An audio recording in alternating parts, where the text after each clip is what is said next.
YCP పార్టీకి అవకాశం దొరికిన ప్రతిసారి కూడా విష ప్రచారం చేస్తూ ఫేక్ ప్రచారాలు చేస్తూ ప్రజల్లో ఒక రకమైనటువంటి భయాందోళనలు కన్ఫ్యూజన్లు క్రియేట్ చేసే ప్రయత్నం చేస్తుంది. నిన్న ఒక్కరోజే వైఎస్ఆర్సీపీ పార్టీ అఫీషియల్ పేజ్లోనే అంటే వైసీపీ అఫీషియల్ సోషల్ మీడియాలోనే 2 ఫేక్ ప్రచారం చేశారు. వాటిని ఆధారాలతో సహా Andhra Pradesh government of Andhra Pradesh fact check కూడా దాన్ని ఖండించింది. అయితే ప్రతిదానికి ఆధారాలు ఉన్నాయి. సరే వీళ్ళు ఏదో గవర్నమెంట్లో ఉన్నారు కాబట్టి ఏదో ఖండించారు అలా కాదు, ప్రతిదానికి ఆధారాలు ఉన్నాయి. వాస్తవానికి అది ఫేక్ అని వాళ్ళకి తెలుసు. కాకపోతే అది ఫేక్ అని తెలుసుకునే లోపు రాష్ట్రం మొత్తం చుట్టొచ్చేది. ఇక్కడ విచిత్రం ఏంటంటే నిజానికి ఫేక్కి మధ్య ఉన్న తేడా ఏంటంటే నిజం అనేది ప్రజల్లో గమ్మున వెళ్ళదు, కానీ ఫేక్ అనేది చాలా ఈజీగా వెళ్ళిపోతుంది. అది ఫేక్ రా నాయన అని చెప్పేలోపు ఆల్రెడీ చుట్టొచ్చేస్తుంది, రాష్ట్రం మొత్తం చుట్టొచ్చేది. జగన్మోహన్ రెడ్డికి 2019లో వెనతో పెట్టిన విద్య ఫేక్ ప్రచారాలు. ఫర్ ఎగ్జాంపుల్ పింక్ డైమండ్ కావచ్చు, డేటా చోరీ కావచ్చు, లేకపోతే చంద్రబాబు నాయుడు 6 లక్షల కోట్ల అవినీతి కావచ్చు. సో ఇవన్నీ గతంలో వచ్చినటువంటి ఫేక్ ప్రచారాలు. ఈవెన్ వివేకానంద రెడ్డిని చంపింది వాళ్ళ కుటుంబ సభ్యులైతే చంద్రబాబు మీద నరాసుర రక్త చరిత్రను రాశారు. సో అది నిజమా అబద్ధమా అని తెలిసేలోపు టైం అయిపోయింది. కమ్మ డిఎస్పీలు 30 మందో 28 మందో కమ్మ డిఎస్పీలకు చంద్రబాబు నాయుడు పోస్టింగ్ ఇచ్చాడన్నది. అది వైసీపీ అధికారంలోకి వచ్చిన తర్వాత చెప్పారు. అందులో 6 కమ్మ డిఎస్పీలు ఉన్నారని. విచిత్రం ఏంటంటే 9 మందే ఎంతమందో రెడ్డి డిఎస్పీలు ఉన్నారు అందులో. వాస్తవానికి కమ్మ డిఎస్పీలు కాదు వాళ్ళంతా. కానీ ఆ రోజుల్లో ఎవరికి తెలిసి ఇవన్నీ? సో పింక్ డైమండ్ అన్నాడు. జగన్మోహన్ రెడ్డి అధికారంలోకి వచ్చిన తర్వాత ఏం చెప్పారు? అసెంబ్లీ సాక్షిగా కోర్టు ఏం చెప్పింది? పింక్ డైమండ్ అనేది లేదని వాళ్ళే కోర్టుకి నివేదిక ఇచ్చారు. అంటే డేటా చోరీ అన్నారు. జగన్మోహన్ రెడ్డి గెలిచిన 6 నెలల తర్వాత గతంలో పెట్టినటువంటి డేటా చోరీ కేసు అబద్ధం, చంద్రబాబు హయాంలో ఎటువంటి డేటా చోరీ జరగలేదని అప్పట్లో సెంట్రల్ గవర్నమెంట్ ఇచ్చింది. సో ఇలా 1 కాదు 2 కాదు, వివేకానంద రెడ్డి కేసు ఏమైంది? అలాగే నిన్న 2 ఫేక్ ప్రచారాలు. ఒక వార్తా సంస్థకు ఉచితంగా వాళ్ళకు అనుకూలంగా పనిచేస్తున్నారని అప్పనంగా భూమి కట్టబెట్టారనేది ఒకటి. రెండోది ప్రభుత్వ వేధింపుల వల్ల ఒక సచివాలయ ఉద్యోగి చనిపోయారు అనేది రెండోది.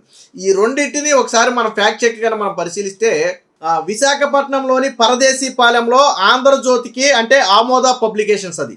సో ఆమోద పబ్లికేషన్స్కి ఉచితంగా కూటమి ప్రభుత్వం 74 సెంట్లు ఇచ్చిందని వైసీపీ సోషల్ మీడియాలో ప్రచారం చేశారు.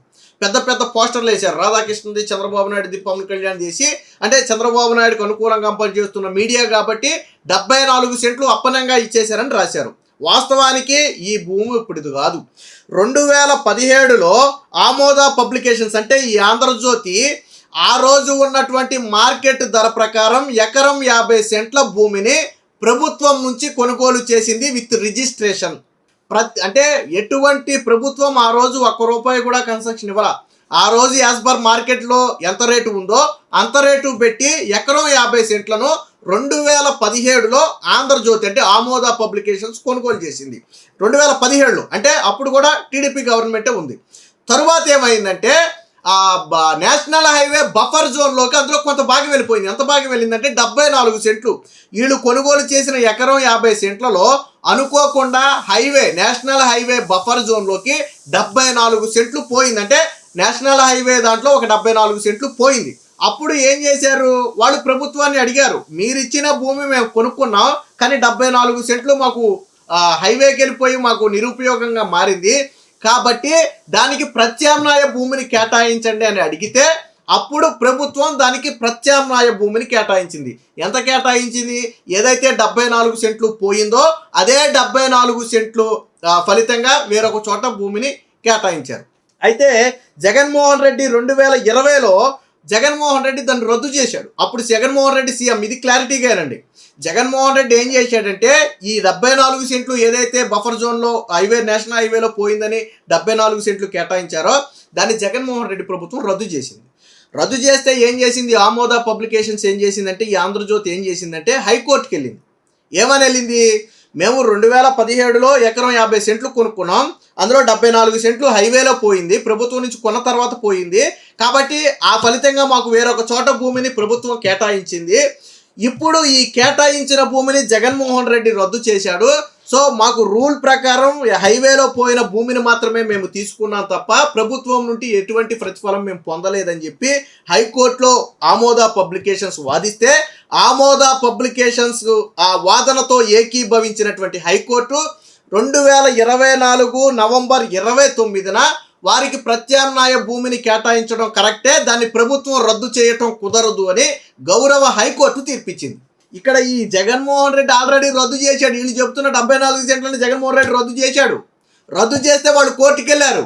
కోర్టు ఏం చెప్పింది? కాకపోతే కోర్టు చెప్పేటప్పటికి నూతన గవర్నమెంట్ జస్ట్ ఫామ్ అయింది. అప్పుడే కోర్టుకి వెళ్తే కోర్టు ఏం చెప్పింది?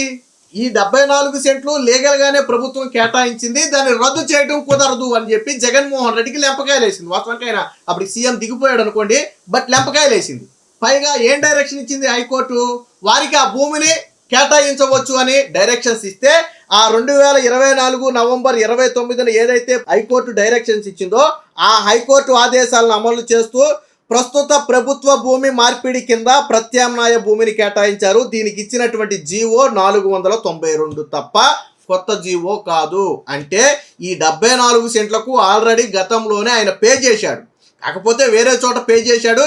ఆ భూమి పోయింది కాబట్టి ప్రత్యామ్నాయ భూమిని తీసుకున్నాడు తప్ప 1 సెంటు భూమి కూడా ప్రభుత్వం అదనంగా ఇవ్వాల. ఇది మొదటి ఫేక్. వైసీపీకి తెలిసిదా? అసలు కోర్టుకి వెళ్ళిందే జగన్మోహన్ రెడ్డి కదా. కోర్టు చివాట్లు పెట్టింది కదా, జగన్మోహన్ రెడ్డి రద్దు చేయడం కుదరదని హైకోర్టే చెప్పింది కదా. హైకోర్టు ఆర్డర్స్నే కదా ఇప్పుడు కూటమి ప్రభుత్వం పాటించింది. సో అది మొదటి ఫేక్. ఇక రెండో ఫేక్ ఏంటో చూద్దాం. రెండో ఫేక్ ఏంటంటే కడప జిల్లా హెల్త్ సెక్రటరీ, వైఎస్ఆర్ కడప జిల్లా హెల్త్ సెక్రటరీ అకస్మాత్తుగా మృతి అని చెప్పి ఒక వార్త రాశారు. సర్వేల గురించి అధికారుల వేధింపు, గట్టిగా ప్రశ్నించడంతో ఆవేదనకు గురైన విజయకుమారి, ఆ ఒత్తిడితోనే అస్వస్థత, మర్నాడు కన్నుమూత అని సర్వేల పేరుతో అధికారుల వేధింపులు అన్నట్టుగా వైఎస్ఆర్సీపీ అఫీషియల్లోనే ఒక వార్త అయితే రాశారు. ఏంటి దీని ఫ్యాక్ట్ ఏంటంటే వాస్తవానికి ఈవిడ సచివాలయ ఉద్యోగి జి విజయకుమారి. అయితే విషయం ఏంటంటే ఈవిడ కడప జిల్లాలో హెల్త్ సెక్రటరీగా పనిచేస్తుంది. కానీ వేధింపులు అనేది అవాస్తవం. ఎందుకనంటే ఆమె మరణానికి అసలు కారణం ఏంటంటే ఆవిడ గత 6 సంవత్సరాల నుంచి కూడా దీర్ఘకాలిక గుండె మరియు ఊపిరితిత్తుల సంబంధిత సమస్యలతో బాధపడుతుంది. దీనికి గాను ఆవిడ 2 హాస్పిటల్స్లో ట్రీట్మెంట్ పొందుతుంది. ఒకటి హైదరాబాద్లోని యశోద హాస్పిటల్స్, 2 బెంగళూరులోని సెయింట్ జాన్స్ హాస్పిటల్. ఈ 2 హాస్పిటల్స్లో కూడా ఈ విజయకుమారి అనే మహిళ ట్రీట్మెంట్ తీసుకుంటుంది. గత 6 సంవత్సరాల నుంచి కూడా తీసుకుంటుంది. ఈవిడికి ఉన్నటువంటి వ్యాధి పేరు కూడా ఏంటంటే క్రానిక్ పల్మరీ థ్రాంబో ఎంబలిజం, అంటే ఊపిరితిత్తులు రక్తనాళాల్లో రక్తం గడ్డగట్టడం, అలాగే పల్మరీ హైపర్ టెన్షన్. ఈ 2 కూడా ప్రాణాంతకమైనటువంటి వ్యాధులు, అంటే ఎప్పటికైనా కొంచెం రిస్కీ ఉన్నటువంటి వ్యాధులు. ఇది ఫస్ట్ థింగ్. దీనికి సంబంధించి 2024లో ఆవిడ ఐసీయూలో దాదాపుగా ఎన్ని రోజులు ఉందో తెలియదు కానీ 2024లో ఒకసారి 2024 జూన్లో కొంచెం సీరియస్ అయితే ఆవిడ్ని ఎక్కడ ఐసీయూలో పెట్టారంటే బెంగళూరులోని సెయింట్ జాన్స్ ఏదైతే హాస్పిటల్ ఉందో ఆ హాస్పిటల్లో ఐసీయూలో పెడితే కొంతకాలానికి రికవర్ అయింది. అలాగే 2025 సెప్టెంబర్లో కూడా ఈవిడ టెస్ట్లకు వెళ్ళినప్పుడు ఏం చెప్పారు అంటే మీరు అంటే పరిస్థితి కొంచెం ఇబ్బందికరంగానే ఉంది, మీరు కష్టతరమైనటువంటి పనులు ఏవి చేయొద్దని గతంలో డాక్టర్లు కూడా ఈవెన్ ఒక 6 మంత్స్ బ్యాక్ కూడా ఆవిడని హెచ్చరించారు. ఇకపోతే వాస్తవానికి సంక్రాంతి సెలవుల తర్వాత జనవరి 17న ఆఫీసులన్నీ రీఓపెన్ అయ్యాయి. వాస్తవానికి అప్పటికే దాదాపు జనవరి 14 నుంచో 13 నుంచో వీళ్ళంతా సెలవుల్లో ఉన్నారు. 14, 15, 16 కూడా 3 రోజులు కూడా వరుస సెలవులు ఉన్నారు. అంతకుముందు ఏమన్నా పెట్టుకుంటే ఆ సెలవులు ఉంటాయి వీళ్ళకి. 3 రోజుల సెలవు తర్వాత జనవరి 17న ఆఫీసులన్నీ రీఓపెన్ అయ్యాయి. వాస్తవానికి ఆ రీఓపెన్ అయిన రోజు ఎటువంటి సమీక్షలు కానీ సమావేశాలు కానీ జరగలేదు. సాధారణంగా 3-4 రోజుల తర్వాత ఆఫీసులు ఓపెన్ అయితే ఎలా ఉంటుందో మనందరికీ తెలుసు కదా. సో కానీ ఆ రోజు జనవరి 17న ఒక్క సమీక్షా సమావేశం కానీ ఒక అధికారి నుంచి ఫోన్ కానీ ఆ రోజు రాలేదు. ఈవిడ జనవరి 18 ఎర్లీ మార్నింగ్ ఈవిడ చనిపోవడం జరిగింది. స్ట్రోక్ వచ్చినట్టు ఉంది. లైక్ నాకు తెలిసి తెల్లవారుజామున గుండెపోటు రావడంతో ఈవిడ మృతి చెందింది. అంబులెన్స్ వెళ్ళే టయానికి ఆవిడ మరణించినట్లుగా అయితే చెప్తున్నారు. ఇది వాస్తవం. గత 6 సంవత్సరాల నుంచి 2 ప్రాణాంతకమైనటువంటి వ్యాధులతో బాధపడుతూ 6 సంవత్సరాల నుంచి అటు బెంగళూరు ఇటు హైదరాబాద్ ఆసుపత్రుల్లో ట్రీట్మెంట్ తీసుకుంటుంది. ఇక్కడ విచిత్రం ఏంటో తెలుసా, ఈవిడ హెల్త్ కండిషన్ని దృష్టిలో పెట్టుకుని పక్కనే ఉన్నటువంటి సచివాలయానికి ఈవిడ్ని ట్రాన్స్ఫర్ చేశారు. ఈమె అనారోగ్య పరిస్థితిని పరిగణలో తీసుకున్న ప్రభుత్వం మానవతా దృక్పథంతో ఆవిడ కోరిక మేరకు తన ఇంటికి సమీపంలో ఉండే గౌస్ నగర్ సచివాలయానికి డిప్యూటేషన్ పై బదిలీ చేసింది. వాస్తవానికి ఆవిడ హెల్త్ ఇష్యూస్ ఉన్నాయి, నేను ఎక్కువ దూరం ట్రావెల్ చేయలేనని ప్రభుత్వానికి రిక్వెస్ట్ పెట్టుకుంటే దాన్ని పరిగణలోకి తీసుకుని ఆవిడ ఇంటికి బాగా దగ్గరలో ఉన్నటువంటి సచివాలయానికి ఈవిడ్ని గవర్నమెంట్ ట్రాన్స్ఫర్ కూడా చేసింది. ఇది ఫ్యాక్ట్ అయితే అంటే ఆవిడ చనిపోవడానికి గత 6 సంవత్సరాల నుంచి ఆవిడకి హెల్త్ ఇష్యూస్ ఉన్నాయి. జనవరి 17న కానీ అంతకు ముందు వారం రోజుల ముందు కానీ ఎటువంటి సర్వేల గురించి ప్రభుత్వం ఎక్కడ ఒత్తిడి తేలేదు. అసలు ముందు ఎక్కడ ఒక మీటింగ్ కూడా జరగల, దేని గురించి మీటింగ్ జరగల. పోనీ ఈవిడ కాకపోతే వేరే ఉద్యోగులు చెప్పాలి కదా, అవునండి మా మీద ఒత్తిడి తెస్తున్నారు, మాకు కూడా ప్రెజర్గా ఉందని వేరే ఏ ఉద్యోగైనా చెప్పాలి కదా. జనవరి 17న అసలు వీళ్ళు పని చేశారో లేదో కూడా తెలియదు. అంటే ఆ రోజు ఏ కార్యక్రమాలు జరగల. జనవరి 18 ఎర్లీ మార్నింగ్ జరిగిపోయింది. కానీ దేనికి ప్రభుత్వ వేధింపులు అని చెప్పి ఒక ట్యాగ్ లైన్ తగిలిచ్చారు.